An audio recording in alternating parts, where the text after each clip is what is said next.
Imagine walking into a crime scene. If a detective just bags the fingerprints, catalogs the evidence, and walks away, well, the case goes cold, right? You actually have to uncover the story behind those clues to solve it. Financial data is exactly the same. Welcome to this explainer, where we're going to treat financial statements as our very own crime scene. We'll be exploring the absolute critical techniques that take us way beyond the raw math, allowing us to uncover the true operational health, the actual reality of a business. Here's our roadmap for the investigation. We've got 6 steps. First, more than just math. Second, scaling the financial data. Third, visualizing financial trends. Fourth, the 4 key ratios. Fifth, we'll take a deep dive into DuPont analysis. And finally, forecasting the financial future. Let's get into it. All right, Section 1, more than just math, computation versus analysis. So computation is simply gathering the clues. It's calculating ratios, adding up columns, noting historical changes. Is it essential? Absolutely. But it really only tells us what happened in the past. True analysis, and this is where you actually earn your paycheck, takes those computations and demands answers. Like, why did this happen? And honestly, more importantly, did this activity actually generate value, or was it just busy work? As an analyst, you always have to understand the why behind the numbers, not just what the numbers are. Moving right along to Section 2, scaling the financial data, leveling the playing field. Okay, think about this. How do you fairly compare a $1 million startup to a $1 billion mega corporation? You do it through common size analysis. Basically, by expressing financial data in relation to a single base item, like say, dividing every line on the balance sheet by total assets or the income statement by total revenue, we completely strip away the distorting effect of absolute size. Standardizing everything into percentages totally levels the playing field. It lets us evaluate tiny regional players right alongside massive global conglomerates. Now, there are 2 distinct dimensions to scaling. Vertical analysis examines a company's internal composition at a specific moment. It's kind of like taking a cross-section of a tree to see that, hey, inventory makes up 20% of total assets today.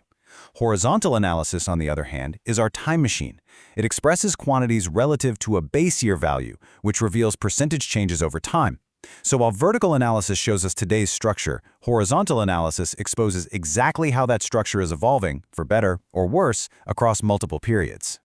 Section 3, visualizing financial trends, seeing the bigger picture. Visualizations expose the stuff that spreadsheets try to hide.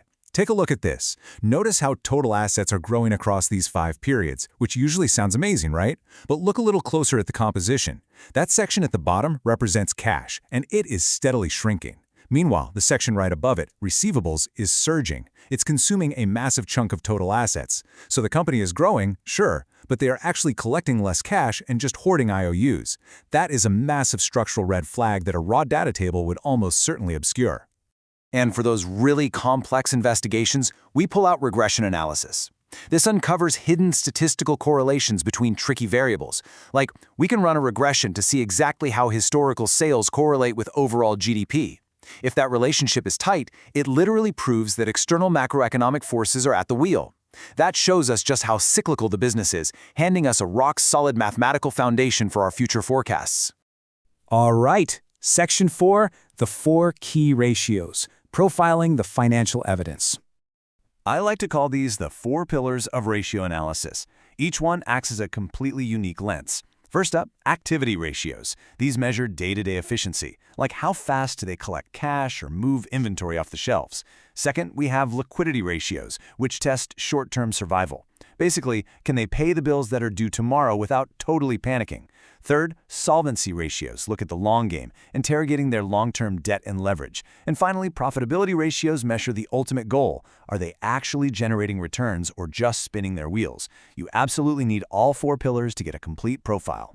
Connecting this theory to reality is what keeps us from drowning in the math. If efficiency is your question, an activity ratio like inventory turnover shows exactly how often they clear out their stock. If short-term survival is looking a bit doubtful, liquidity points you straight to the current ratio. For long-term leverage, solvency relies on debt to equity, and to measure true wealth creation for the owners, profitability zeroes in on return on equity or ROE.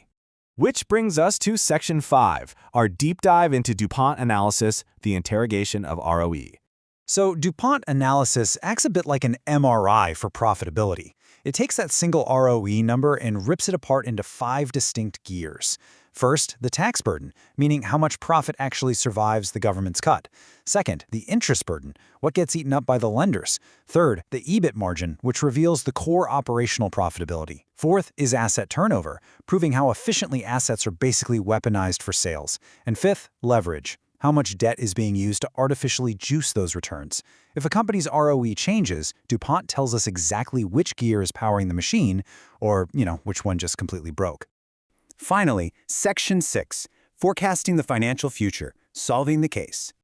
Look, here is the ultimate takeaway, and it's captured perfectly by our source material right here. There is no mechanical link between the analyst's observations and projecting the company's future. The link is more subjective and probabilistic. You literally cannot just plug historical data into an automated formula and expect a guaranteed glimpse of the future.